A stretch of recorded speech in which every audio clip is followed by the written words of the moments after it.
L'ancêtre de la trompette moderne était un corps au conduit rectiligne qui ne pouvait jouer que quelques notes. Vers le XVe siècle, l'homme a eu l'idée de courber ce conduit. Devenu plus long, l'instrument était capable de produire plus de notes. Au milieu du XVIIIe siècle, l'invention du piston a permis de jouer toutes les notes de musique avec une trompette.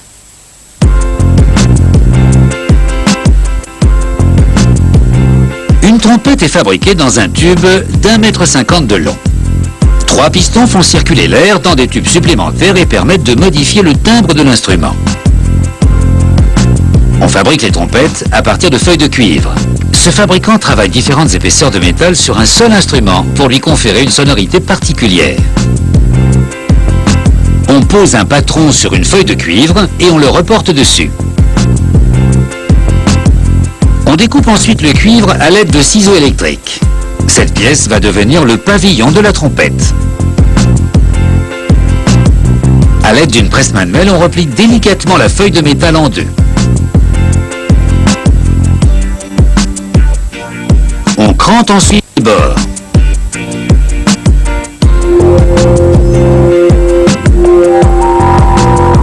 Puis on referme le conduit en emboîtant les parties crantées les unes dans les autres. On travaille le cuivre au maillet à tête de cuir pour ne pas endommager la feuille de métal. On fait fondre un alliage de cuivre sur le rabat. En refroidissant, il durcit et fait office de joint permanent.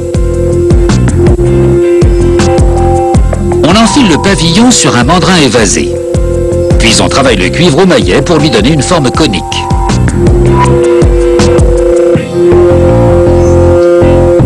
La pièce est ensuite fixée sur un autre mandrin, rotatif celui-là.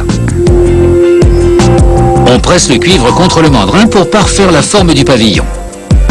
On polit ensuite le métal. À présent, il faut sculpter le bord du pavillon et l'arrondir. À l'aide d'une tige de cuivre fendue, on pince le bord de la pièce et on le retourne. Ensuite, une roulette concave replie le bord irrégulier en forme de gouttière.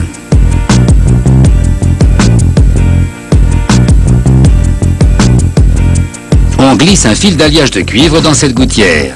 Ainsi, on renforce le bord et on alourdit légèrement le pavillon pour une meilleure résonance du son. On replie complètement la gouttière pour enfermer le fil.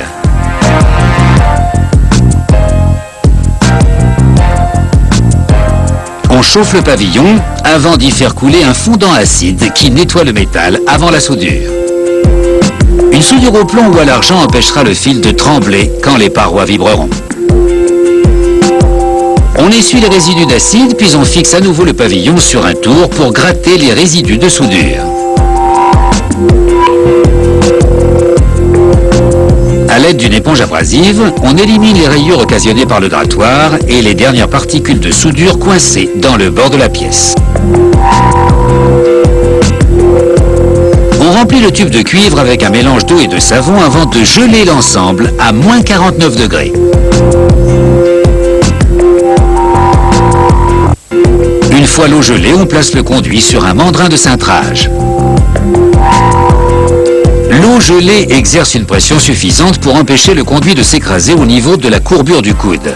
La présence de savon dans la glace la rend flexible et l'empêche de casser.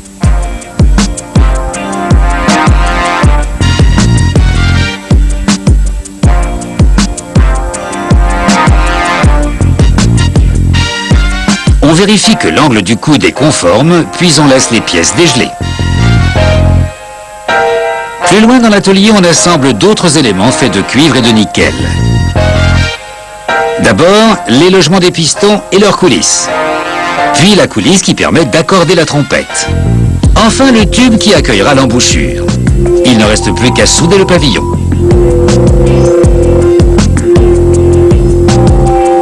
On lubrifie les pistons avant de les enfiler dans leurs logements respectifs. Tous ces éléments coulissants doivent s'emboîter parfaitement pour ne pas laisser l'air s'échapper. Ce petit anneau permettra au trompettiste de tenir l'instrument. On polit et on laque le cuivre avant de tester la qualité sonore de l'instrument. Voilà un métier où on aime travailler au son des belles mélodies.